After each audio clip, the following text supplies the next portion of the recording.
Welcome back students. Chapter third matrices के बाद में we will move to chapter four determinants. ठीक है, सबसे पहले डिटर्मिनेंट की डेफिनेशन देख लेते हैं।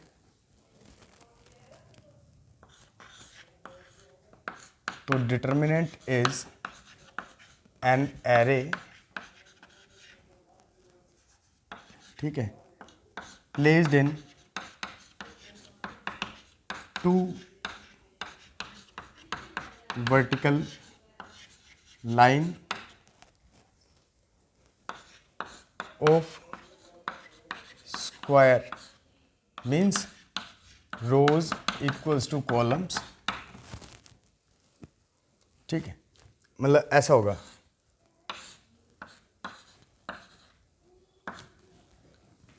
ये एक एरे हो गया, रेक्टेंगुलर एरे, दो वर्टिकल लाइंस के बीच में प्लेस किए और इसका ऑर्डर है 2x2। ठीक है, तो ये हमेशा स्क्वायर फॉर्म में होगा। ठीक है, या इसको ऐसे कर लिया 1 -1 1 2 0 1 5 7 3। अब ये भी एक डिटर्मिनेंट है और लिखना है and it correspond to a value. ठीक है, और इसको सॉल्व करने पे क्या आ गई, एक सिंगल वैल्यू आएगी। जैसे मान लीजिए इसको सॉल्व करना है तो पहले इसको मल्टीप्लाई किया, दैट इज़ 1, फिर नेगेटिव साइन लगाया, फिर इन दोनों को मल्टीप्लाई किया, दैट इज़ 6। तो इसका आंसर आ गया -5। तो दिस इज इक्वल्स टू -5। इसको हमने एक्सपांड कर दिया या इसको सॉल्व कर लिया, ऐसा बोल सकते हैं। इसको सॉल्व करना है तो सपोज मैं रो 1 के अलोंग इसको एक्सपांड कर रहा हूँ, तो क्या करूँगा, 1 एज इट इज़, मतलब ये वाला साइन एज इट इज़, इसका साइन चेंज करना है, ये एज इट इज़। इतना हो गया। अब 1 के अलोंग लिखना है, मतलब इस वाले 1 के अलोंग लिख रहा हूँ, तो इसको गायब किया तो ये 4 एलिमेंट बच गए, ये 4, इनमें मैंने लगाया 0 एंड -7, तो ये -7 हो गया।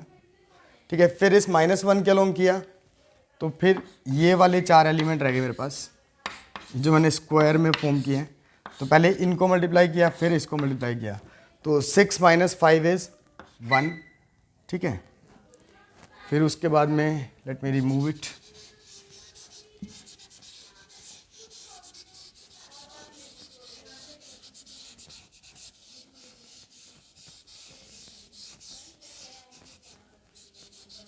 Good.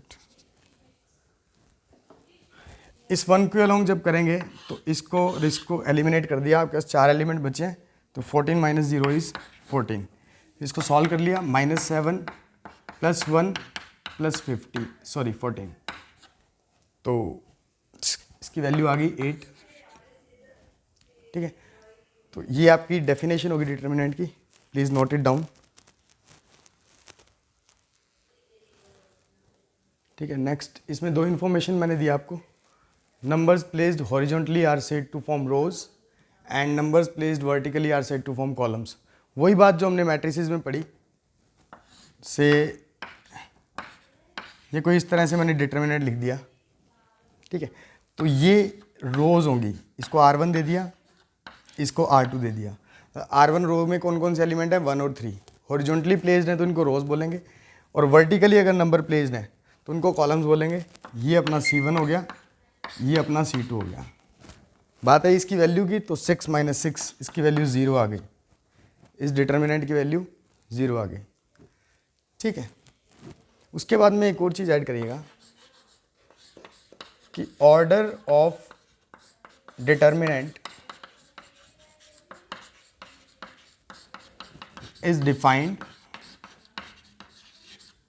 As n cross n और n। ठीक है, कुछ लोग इसको फिर n² लिख देते हैं, वो गलत है। n² नहीं लिखना है। Order of determinant is always defined as n cross n, या आप सिंपल n बोल दीजिए तो वो भी अंडरस्टूड है कि डिटर्मिनेंट है तो इसमें number of rose number of columns के इक्वल ही होनी चाहिए। तो यहाँ तक नोट कीजिए। तो नेक्स्ट इन्फॉर्मेशन क्या दे रहा है, कह रहा है कि हर एक एलिमेंट को डिटर्मिनेंट के हम रिप्रेजेंट करेंगे AIJ से। ठीक है, ये J लिखा हुआ है, ये I लिखा हुआ है। जहाँ पे I क्या है, that is used for row, and J क्या है, that is used for column. मान लीजिए मैंने इस तरह से कोई एक डिटर्मिनेंट ले लिया, ठीक है। तो अब इसको मुझे शो करने के लिए क्या शो करना पड़ेगा, देखिए ए लगाया, कौन सी रो है, फर्स्ट रो है, कौन सा कॉलम है, फर्स्ट कॉलम है, तो A11, ठीक है। इसको शो करना है तो फर्स्ट रो है, सेकंड कॉलम है, फर्स्ट रो है, थर्ड कॉलम है, इसको शो करना है मान लीजिए। तो ये क्या है, सेकंड रो में आ रहा है, सेकंड कॉलम में आ रहा है। एक बात तो ये होगी। दूसरी बात,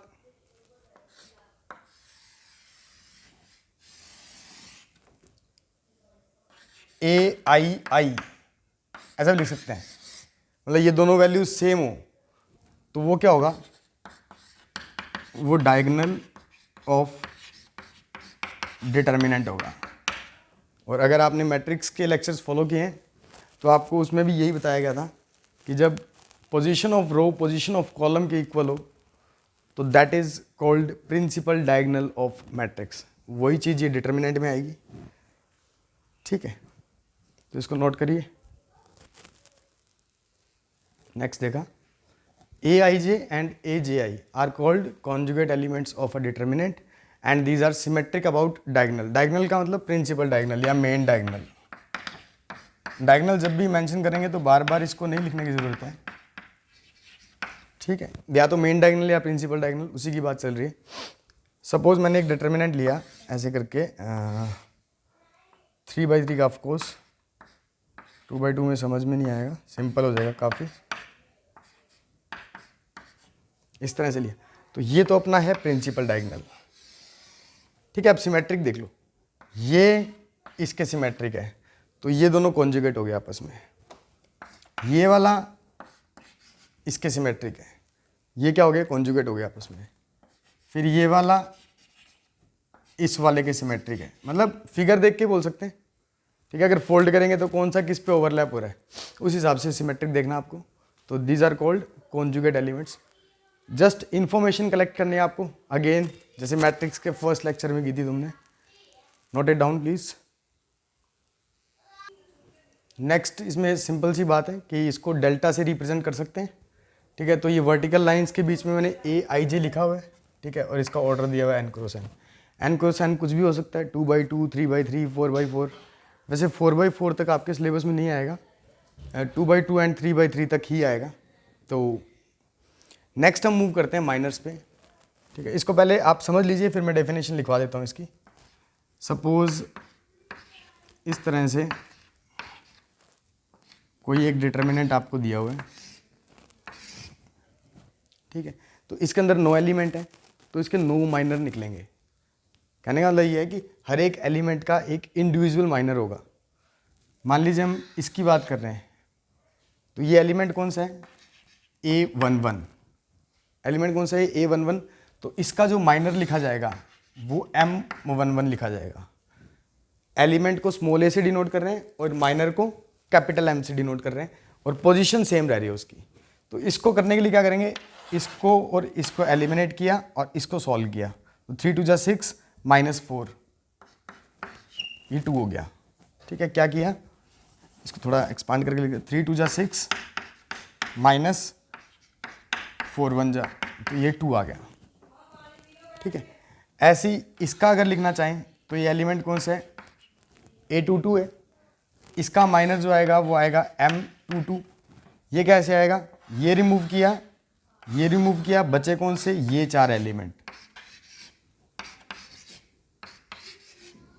तो इसमें भी सेम, पहले इधर इस डायरेक्शन में मल्टीप्लाई, मतलब 2 और फिर इसको 0, तो इसकी वैल्यू भी 2। ये तो वैसे आ गई सेम। और किसी का निकाल लेते हैं, तो इसको रीराइट कर लेते हैं एक बार।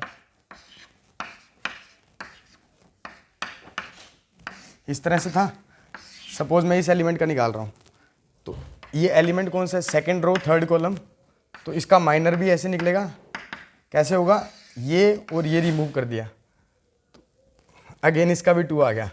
चलिए कोई और एलिमेंट देखते हैं, इसका निकाल लिया सपोज, तो ये और ये गायब, ठीक है। अब की बार ये नहीं गायब, तो आपके बचे ये 4 एलिमेंट, ठीक है। तो -2, तो ये कौन सा एलिमेंट है, सेकंड रो फर्स्ट, तो ये कितना आ गया -2।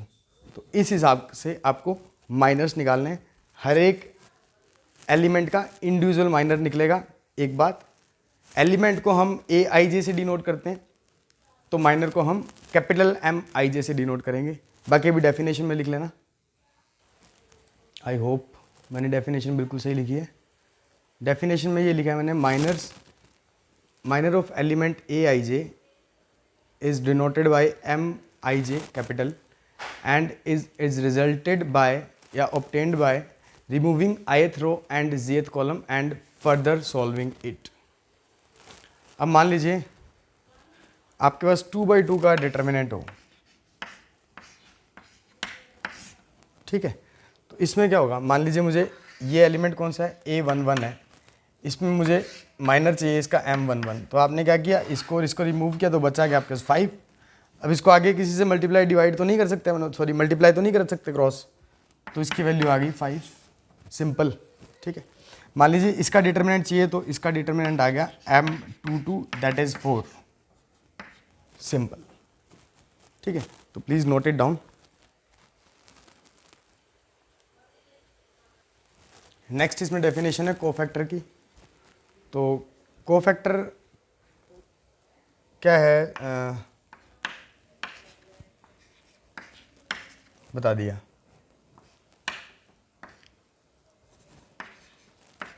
हर बार सेम वैल्यू हो जाती है, ठीक है। सपोज ये पहली बात तो इसको रिप्रेजेंट करते हैं आइदर CIJ और AIJ।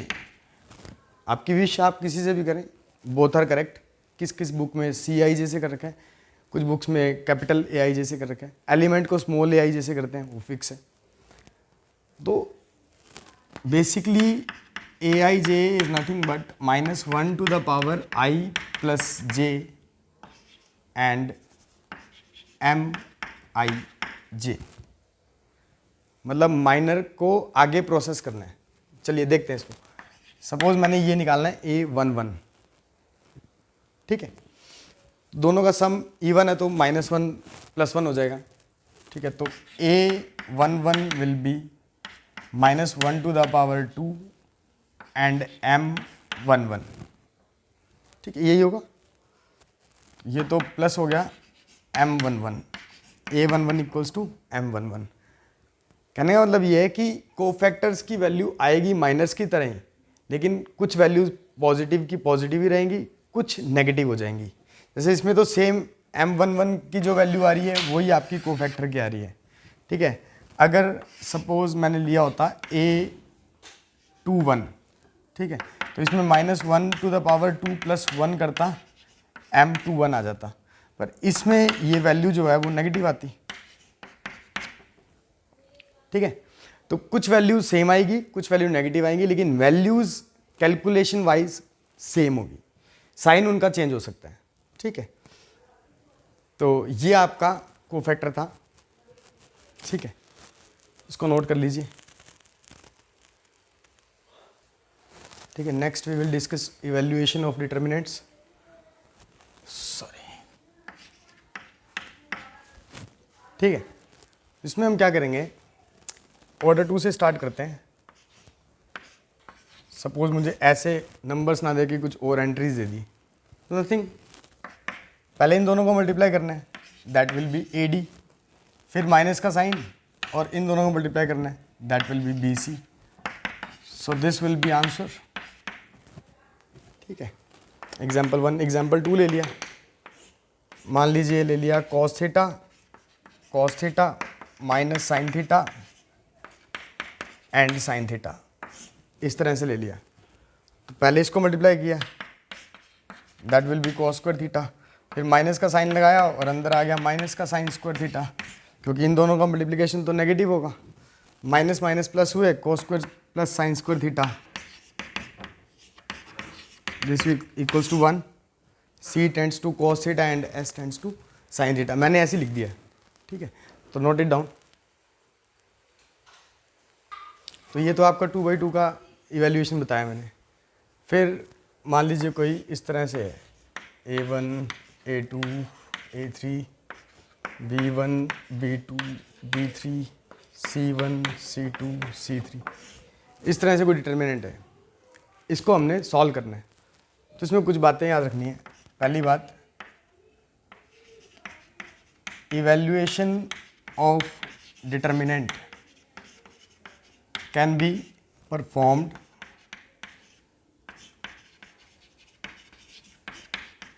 corresponding to any row और any column। इस लेक्चर के स्टार्ट में मैंने आपको R1 के कॉरस्पॉन्डिंग उसको एक्सपांड करके दिखाया था। R2 के अलोंग भी कर सकते हैं, R3 के अलोंग भी कर सकते हैं, C1 C2 C3 किसी के भी अलोंग कर सकते हैं। ठीक है, ये C1 नहीं, ये कॉलम C1 C2 C3, ये R1 R2 R3 किसी के भी अलोंग कर सकते हैं। अच्छा, एक बात ये कन्फ्यूज़न रहता है कि ऐसे मल्टीप्लाई तो करना है सर 4 एलिमेंट को, लेकिन पहले कौन सा करें। तो आप देखो, नोटबुक हो, बोर्ड हो, कुछ भी हो, अपन यहाँ से लिखना स्टार्ट करते हैं, यहाँ एंड करते हैं, इस हिसाब से लिखते हैं ना अपन हमेशा पेज के ऊपर। तो पहले हमेशा इसी को मल्टीप्लाई करना है, फिर सेकेंडली इसको करना है, और हमेशा फर्स्ट माइनस सेकेंड करना है। ये 2/2 में ऐड कर लेना। ठीक है, कि पहले फर्स्ट कौन मल्टीप्लाई होगा, सेकेंड कौन होगा। ठीक है, तो नेक्स्ट हम देखते हैं। ठीक है, उसके बाद क्या देखना है कि मान लीजिए आपके पास मैट्रिक्स है इस तरह से,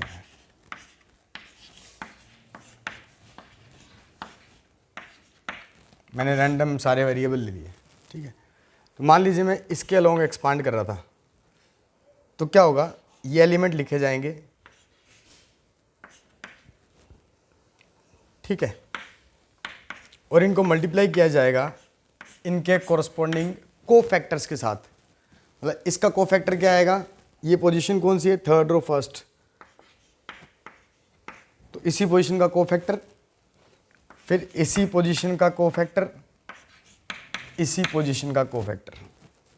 ठीक है, जो एलिमेंट है उसके साथ, तो क्या लिखेंगे, to obtain the value we will find sum of product of elements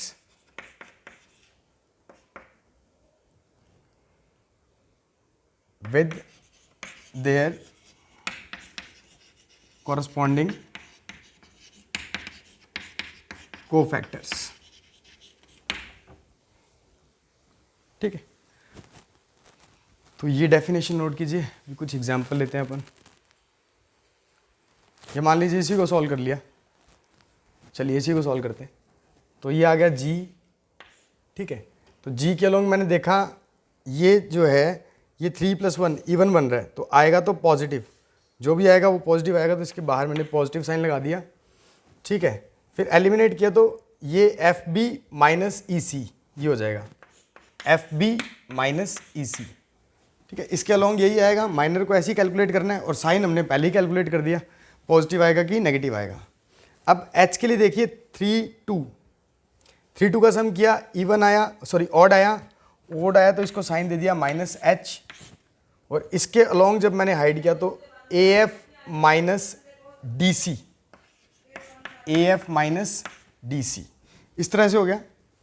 फिर I के लिए आया, तो I के लिए 3 + 3 फिर से इवन हो गया, तो इसके साइन में कोई चेंज नहीं, पॉजिटिव का पॉजिटिव I रहेगा। ठीक है, इसको सॉल्व किया तो ये रिमूव हो गया, AE - BD। तो इस तरह से आपका ये सॉल्व हो जाएगा। ठीक है, तो ये हमने R3 के अलोंग इसको एक्सपांड कर दिया।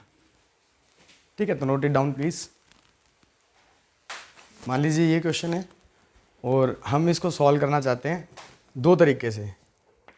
एक तो अलोंग R2, इधर करेंगे अलोंग R2 और इधर कर लेंगे अलोंग C2।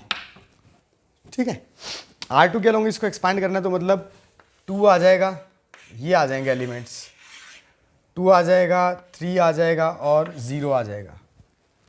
इतना क्लियर है? अब 2 के अलोंग अगर अपने वर्टिकल और हॉरिजॉन्टल रिमूव करते हैं तो 4 2 5 -1, 4 2 5 -1 ये बचता है। ठीक है, 3 के अलोंग अगर करते हैं तो 1 2 1 -1 ये बचता है। 1 2 1 -1 ये बच रहा है। ये यहाँ कुछ गड़बड़ की क्या मैंने? 4 2 सॉरी, ये 2 5 -1 यहाँ पे। ठीक है, अब सही है।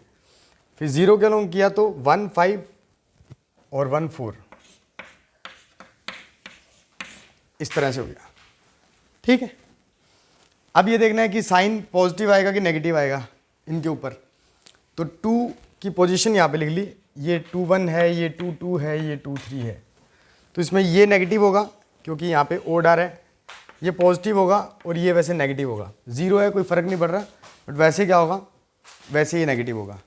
तो इसको सॉल्व किया, -2 4 2 जा 8 -5 ऐसे +3, इसको सॉल्व किया 2 -1 और प्लस ये तो 0 ही होगा, कुछ भी हो मल्टीप्लाई करके। तो इसको सॉल्व कर लिया, सॉल्व करके जो भी आंसर आएगा, ठीक है, ये कर ही लिया। ये -26 और +9 तो ये कितना आ गया, -17 आ गया। ठीक है, अब इसको C2 के अलोंग करते हैं। अच्छा, अलोंग आप किसी के भी अलोंग एक्सपांड करो, कैसे भी एक्सपांड करो इसको, मतलब डायरेक्शन आपकी सही होनी चाहिए, एक्सपांड करने की वैल्यू सेम आनी चाहिए। ठीक है, अभी चेक कर लेते हैं इसको। तो C2 अपना इसको रिमूव कर दिया, इट विल क्रिएट कन्फ्यूजन। ये है अपना C2, अब इसके अलोंग एक्सपांड करना है। तो लिख लिया इसको, 4 लिख लिया, 3 लिख लिया और 5 लिख लिया।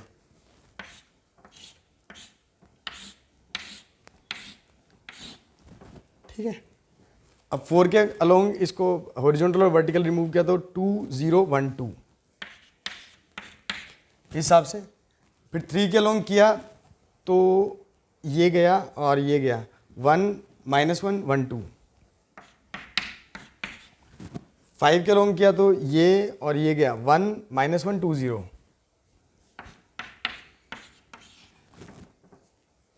इस हिसाब से आपकी वैल्यूज आ गई। ठीक है, अब इसको देख लिया, ये फर्स्ट रो है, सेकंड कॉलम है, कॉलम तो सेकंड ही है, ठीक है, रो सेकंड है, मतलब ये ऑड है, ये इवन है, ये ऑड है, तो मतलब ये माइनस, ये प्लस, ये माइनस होने वाला है। ठीक है, अब इसको सॉल्व कर लिया, -4 इसको कर लिया 4 -0 +3, ये हो गया 2 + 1, साइन चेंज करके लिख रहा हूँ, -5 0 + 2 ये हो गया ऐसे। तो ये आ गया -16 प्लस ये हो गया 9 एंड -10। तो अगेन दिस इज -17। यहाँ पे भी -17 था, यहाँ पे भी -17 है। मैंने उधर R2 के अलोंग एक्सपांड किया, इधर C2 के अलोंग एक्सपांड किया, तो कोई फ़र्क नहीं पड़ेगा वैल्यू पे, आप किसी के भी अलोंग एक्सपांड करें। तो प्लीज़ नोट दिस एग्जाम्पल। एक आध एग्जाम्पल और ले लिया से,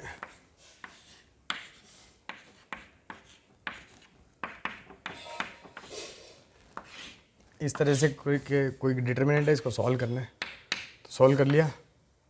सपोज मैंने C1 के अलोंग इसको सॉल्व किया है,